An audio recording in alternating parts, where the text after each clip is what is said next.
Hello, and welcome to Let's Play Eric the Unready, Part 32.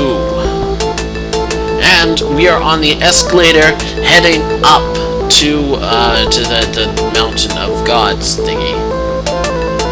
Whatchamacallit. Yeah. Map. Look. Yeah, Mountain of the Gods. And Mount Spa.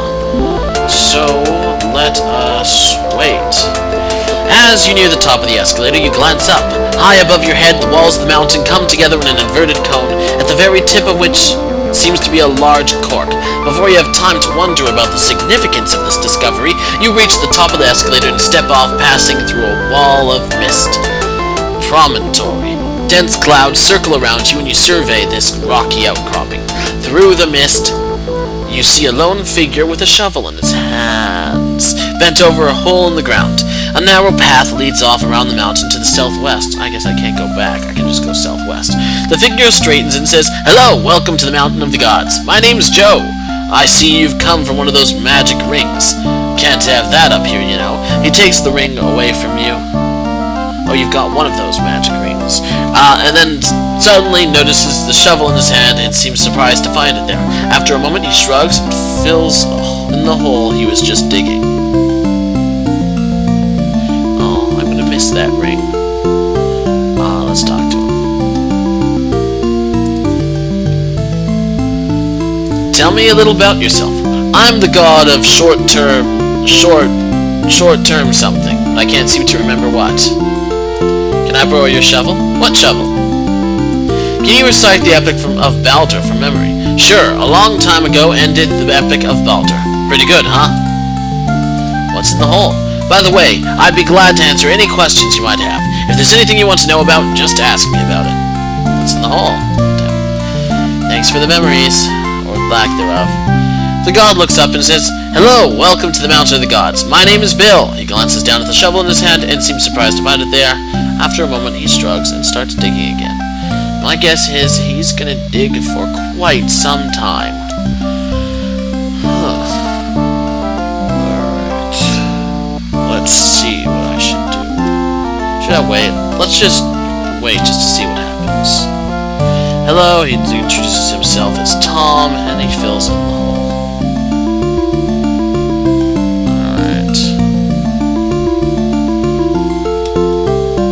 Look. Oh. What's this? There's a bottle opener. The bottle opener hangs from the god's neck. Ah, okay. So he has a bottle opener around his neck. Good to remember. Let's go southwest. You cautiously pick your way along the level but narrow path, following its treacherous course around the mountain. After a while, the mists start to dissipate, and the path broadens to become first a track, and then a road that leads you into a sunny, open area near some classical buildings. So now I can go west or south. I'm in Agora. Warm sunshine splashes across this pleasant plaza, bathing everything around you in a golden glow. There is a grove of trees growing to the west, and to the south lies the fabled Palace of the Gods. It's a phantasmagorical building that is steeped in the mysterious aura of legend. The road on which you first arrived disappears northeast into the mists. Glancing upwards, you see that you are nearly at the top of Mount Spa, and from the very peak comes the glint of sunshine reflecting off something metal. Sorry, I'm yawning.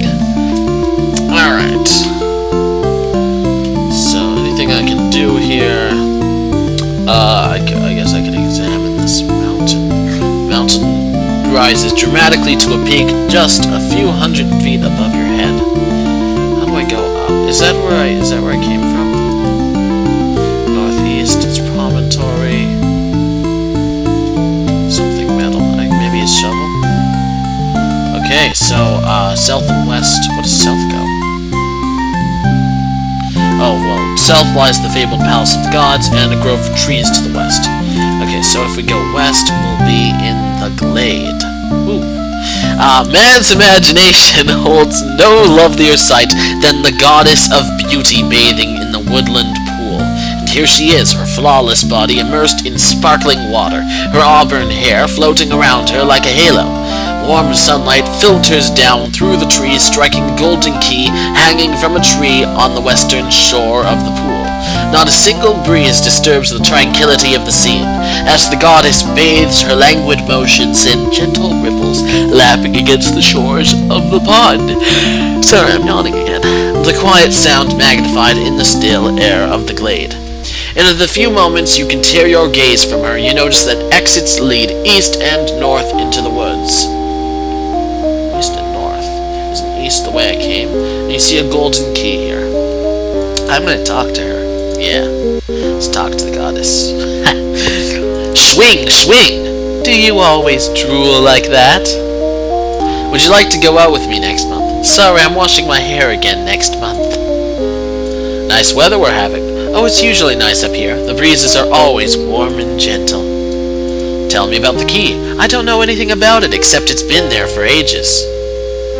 How come it's so warm, even though we're fairly high up a mountain? Because you've mistaken me for the goddess of brains. She is bathing in the next pool over. Oh, sorry, perhaps you have mistaken me. Look behind you, a giant snake! Silly mortal, there are no snakes on this mountain. I can think of one snake. Swing, swing. Where's your other hand? None of your business. Now put your tongue back in your mouth and be on your way.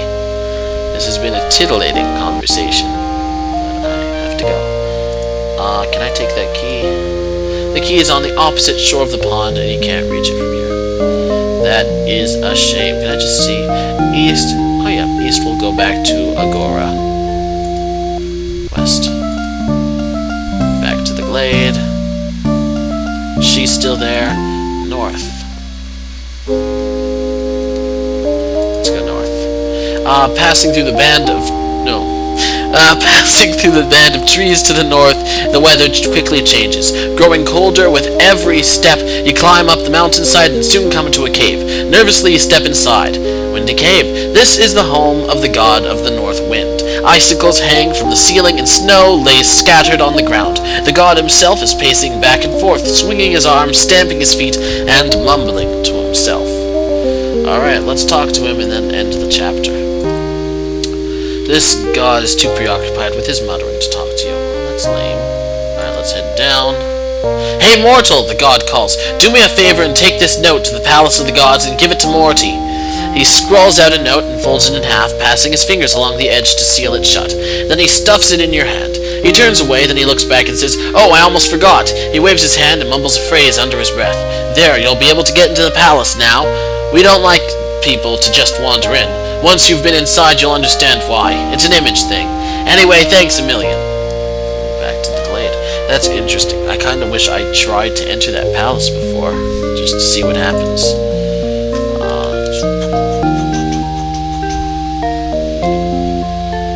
Alright, let's save. I'm going to save a new one.